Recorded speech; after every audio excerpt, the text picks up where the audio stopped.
Gary Breen, good morning to you. Morning, guys. John has sort of hit the nail on the head there, hasn't he, in terms of the main narrative post that game. Jurgen Klopp not happy with Atletico's tactics. It works, so who cares, I suppose? Exactly. I think, I mean, in an era now where offensive football is so prevalent, to see them go about their business, Atletico, and how disciplined, how organised, how well coached they are, is something to behold. It really is. Bearing in mind, this isn't one of the best Atletico teams that we've seen, that they're having their struggles in La Liga. But to go up against the best attacking team in the world and deny them an opportunity of a strike on goal, I think it's only the second time since Klopp's been Liverpool manager, just shows you the quality of his work. And when you play against Liverpool, it's so important that you get that defensive structure in place, because they're so quick playing through the first Liverpool that as soon as anyone is even just a couple of yards out of position, they'll expose it. But you see Simeone on the sidelines, he actually makes Klopp look shy and retiring, doesn't he, in terms of his histrionics? But he's demanding, he's cajoling his players, he's literally conducting them. And I really enjoy it. And that's not just as an ex-defender, but when I think about the greatest ever defences, AC Milan's team led by Baresi, or Arsenal's brilliant back four with Tony Adams, I'm aware of just how much hard work and time on a coaching field you have to do to be able to execute that. And I think we see just how good a coach Simeone is. Richard Dunn in the Herald this morning is talking about Liverpool, saying they've got only one way of playing. Klopp has always stood over the fact that he doesn't need a number 10 because they win the ball so high up the field, and the way they press makes that number 10 role irrelevant.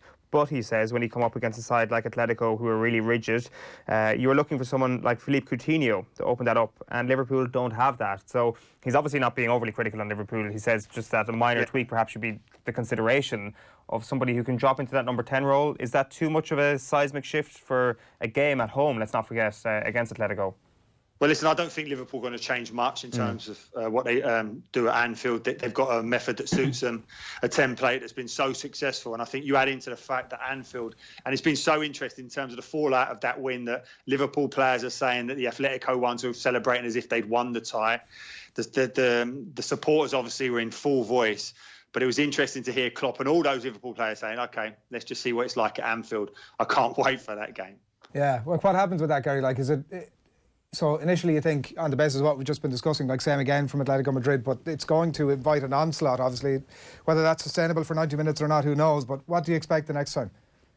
I don't expect it to be much different. I expect Liverpool to be a little bit better. It's been interesting, and I've heard a lot of people talking about the effect of this little winter break for Liverpool. They lost a little bit of momentum. I'm not convinced about that as such, bearing in mind that I think Klopp is well experienced in terms of dealing with that, in terms of all his time in Bundesliga where they have the winter break. Maybe the players have struggled to it, but they weren't at their brilliant best, Liverpool, there's no doubt. And I think at times when you see him, certainly at Anfield, I would expect him to be back firing again. A couple of weeks' time, they'll even be sharper. So I don't think much will change. I think there's no way Simeone is going to rip up that game plan and think, let's go to Liverpool and attack. But I think he'll be aware of just how important that away goal potentially could be. Yeah, from Liverpool's point of view, like, it's at last we've got something to get our teeth stuck into. Like, it's been, the stories around, obviously with the Premier League for the last number of months, to be fair, have been so consistent in that Liverpool have just been blitzing everybody and are so far ahead in the league. Like, this makes it much more interesting. But the reaction from, you spoke about Diego Simeone there and the comparisons between him and Klopp on the sideline. The reaction now from Klopp himself and how he manages himself and how he manages this return leg, and obviously they have West Ham on Monday night as well. All of that now is suddenly much more interesting than it was this time 48 hours ago. Well, listen, it is in terms of, they've been comfortably dealing with the Premier League, even at times where the opposition in the Premier League look like they're going to get something, but Liverpool just see it out, really. But it wasn't a massive surprise that they lost there. Bearing in mind they've lost 7 of their last 11 away in the Champions League, so they're not that as good on their road in Europe. But this will be totally different now. It's a one-off at Anfield. That whole stadium will be jumping. I think it won't be for the faint-hearted. And we talked about Liverpool coping at Atletico's brilliant new stadium, and even the Atletico owners, I don't know why they've said this, have said that Anfield's a tired old stadium, it needs repair, and you just think, why are you even saying things like that? But I genuinely believe it's going to be the tired around. I really do. I know we've got City, Real Madrid, but I think this one, with Atletico having that one goal lead to hang on to, I think it's going to be some tie. It'll almost be deflating, I would think, for Liverpool fans because the expectations have now been set so high. It's a procession into the Premier League title either way. it'll almost be deflating run in for them now if they are out of the Champions League at this point. But we'll see how all that manifests itself. Chelsea Spurs, obviously, tomorrow, 12:30, Gary, and interesting week in the life of both of those clubs as well. I was interested to see what I would have felt, and maybe with no great surprise, a very defeatist attitude from Mourinho after the game during the week. A lot of it, I've had so many injured players, I've had so many half-fit players, and that's not stuff that's going away. Like, these players aren't coming back really anytime soon. Very defeatist from him, I felt. Yeah, it was a little bit frustrating, really, that he's kind of reverted a bit to type, and his story or his analogy or whatever you call it about the stairs, it weren't a particularly catchy one, was it? It took ages to get his point across, and it's not as if he has to tell us. We know that he's got injury problems, and this is the frustration, is that you kind of think, well, listen, okay, you haven't got Harry Kane, you haven't got Son, who have got you so many of your goals, I think 33 between them. But there's other teams who are competing up and around that Champions League spots. Look at Sheffield United. They had a centre forward all season who gets some goals, and yet they're getting on with the job. And you just think, come on, it is frustrating, but this is a massive game. There's no doubt about it. I think Chelsea have really spluttered recently in terms of Frank Lampard and his debut season as a Premier League manager.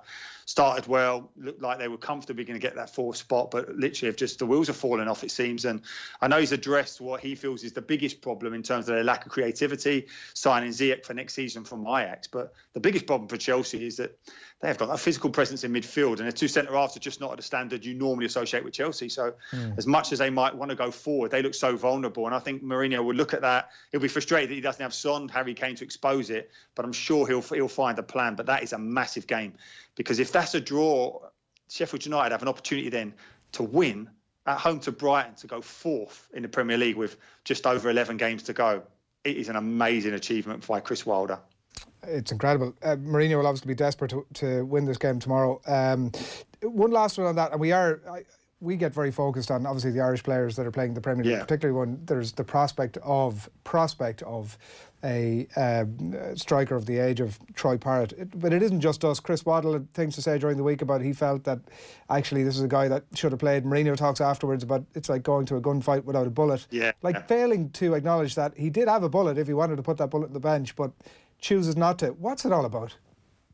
I don't know. It's frustrating, isn't it? It really is. Especially, obviously, we've got our Irish hats on, and we desperately want him to get an opportunity, because we know from what we've seen certainly and what we've heard that this is a player who is going to play at the highest level. But he needs an opportunity, because that can pass him by if he doesn't get the right development. You'd have thought under Mourinho, in a situation now where they haven't got an out-and-out forward, that they would have him in and around and just give him an opportunity. And I think as a young player, more than anything, you just want an opportunity. And sometimes you could argue that they don't warrant it, but how many times over the years have we seen that young player get that chance and build on it? So this is what we're hoping, but he must surely be on the bench for this weekend. It's pretty clear he needs to go on loan, I think, Gary, isn't it? Because if Jose is going to see it out until the end of next season, is there a particular level that you would be shooting at if you were the agent for Troy Parrott?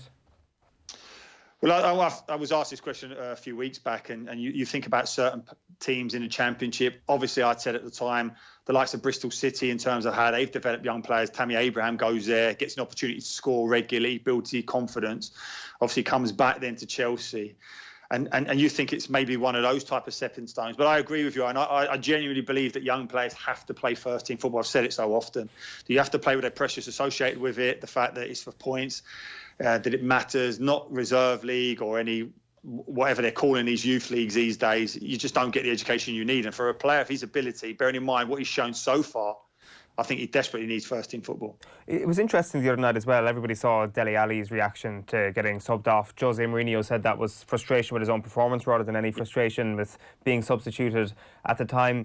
Is there a situation here now where the jury is still out on Dele Alli, because it seemed like, right, he's back, he's not getting off this bandwagon again once Jose came in and his form started to take an upward shoot? Yeah, well, listen, in that criticism that he was getting, it was quite high profile at the time, wasn't it, in terms of the likes of Roy Keane, Souness, them type of guys. But none of them ever said that the difficulties he'd had with 3 hamstring injuries, which changes everything, how you run, takes such a long time to get back, have that confidence. And suddenly Mourinho comes into Tottenham, puts his arm around him, and you're thinking, okay, it's really going to start happening for him. And there did look like an upturn in form. But I think that was a frustration that he just didn't play particularly well. And at a time when he would have known that he'd have been needed, bearing in mind Son, Harry Kane weren't there. So he's obviously looking to step up to the plate, didn't play well. But it was cutting in terms of Mourinho saying, listen, his frustration shouldn't be with me, or he didn't believe it was. Should be with himself, because he said the team actually got better when he went off. So I don't expect that to to be a massive fallout. I think they'll deal with it. I think Dele Alli, for a young player, still has that little bit of petulance that he, by his own admission, needs to keep an eye on. But I think what is noticeable, and even on the flip side of that, Owen, and you all know, is Arteta's reaction to Guendouzi doing something similar, not training particularly well, banishing him from the first team at the weekend. He obviously came back last night. And that's what you want to see, strong management, where players don't have the opportunity to do that. If you've got a problem as a player, go and knock on the manager's door and have it face-to-face, without the glare of the cameras, without the show in front of your teammates, the supporters. Just speak man-to-man with the manager and to settle it that way. Yeah, the Ali thing, I think you're right, it was petulant, and I do think it was in relation to Mourinho. I think it's slightly disingenuous of Mourinho to suggest otherwise, and actually just accepted that's he was reacting to me taking him off and he was pissed off about it, but that's it, we'll have it out, we'll get on and on we go, as opposed to coming up with something that sort of reflects, or he certainly thinks reflects better on himself. So that's Chelsea Spurs on Saturday at 12:30. Leicester obviously against Man City tomorrow night, Gary, is going to be a fascinating one. City obviously went behind at the Etihad in December, came back and won it 3-1. I've heard Brendan Rodgers saying subsequently that Leicester were too passive that night. Not a thing that you can get away with against Manchester City, but a fascinating game to look ahead to tomorrow night. Yeah, I think it really is, in terms of, you think of the attributes that Leicester have, you think they can get at City.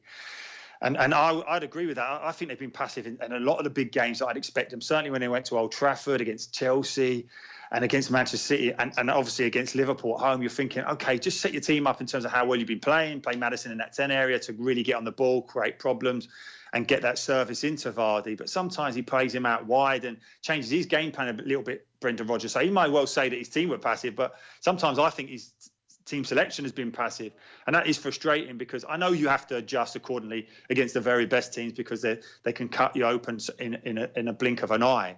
But go after and play to your strengths, and I hope that he does that tomorrow. I really do. Yeah, Jamie Vardy needs to, it might be as simple as that, Gary. I don't know, in some ways, that it was the last game that they've obviously had a couple of good draws after coming through a bit of a sticky patch, a couple of good draws against good sides. Vardy didn't have one shot in the last game by all accounts. He hasn't scored in 6 games. Getting him, you talk about the tactics, circling it around him, albeit an ageing striker, would seem like option A. Yeah. Well, and listen, in terms of an aging striker, I know in terms of years he's getting on, but I don't think he's deteriorating at all. I think he might be even getting quicker, bearing in mind how well he's looking after himself. We've heard the reports saying he's changed his diet, he's a bit more professional. But I think he's still a threat. I think, and I don't think he gets particularly downbeat about the lack of goals. I think he'll keep making those runs, and if you make those runs up against that City team, then you'll get in. I think he more often than not have to play on that right hand side, try and look after Fernandinho, because Laporte looks like he's put some real presence, as we expected. It's been a massive loss. Whether or not they play him, because I know they're going to manage him particularly well leading into that Real Madrid game. I don't think they can take any risk, because take him out of the team and they're a shadow of themselves. I just wanted to ask you about Manchester United, Gary. They're up against Watford on Sunday, a game you'll hear live on Off the Ball. Harry Maguire's performance from Monday night has been heralded, so has Eric Bailly's. Now, Eric Bailly was on the bench last night, didn't get any game time, but they stuck with that back three. Harry Maguire looking fairly impressive again. Is this a sort of situation where he's going to continuously improve, regardless of the people beside him in that back three, or do you really need Bailly in there to keep those clean sheets? Well, I think as a centre-half, you want a regular partner, so you can learn and adjust in terms of how you play as a collective. I think as a three, it probably does protect Harry Maguire more, because of the fact that he's not particularly quick on the turn, even though he doesn't get that exposed for a player who is quite cumbersome to look at. He reads the game very well.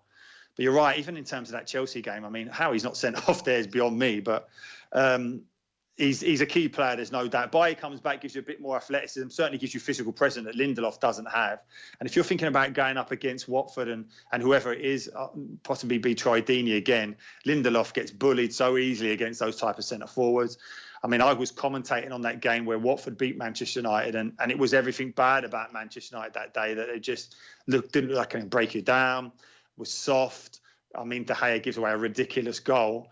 But this is a massive game for him. And I know Harry Maguire said after those wins, certainly that win at Chelsea, they have to build it against Watford. And they have to, because the games are running out now. And if you're to drop points again to the likes of Watford, you'll be in trouble. Having said that, I think Pearson's done a brilliant job since he's coming at Watford, so they'll fancy their chances. Places 4 to 14 are it's maybe the most interesting area of the table. It's almost surprising that about 10 points roughly kind of is the spread across all of those teams. And a couple of them you'll be watching on Sunday for us. Gary, what are your thoughts ahead of this one? How it's going to go, Arsenal, Everton? Well, I'm really looking forward to that because I've been so impressed in terms of what Arteta has done in a short space of time. Covering the game last week against Newcastle, and people say Newcastle not particularly good, but there was different setups in midfield in that Ceballos was playing as the playmaker midfield, dropping deep, getting on the ball. He's just pushing Xhaka a little bit further forward in central midfield, and it worked well.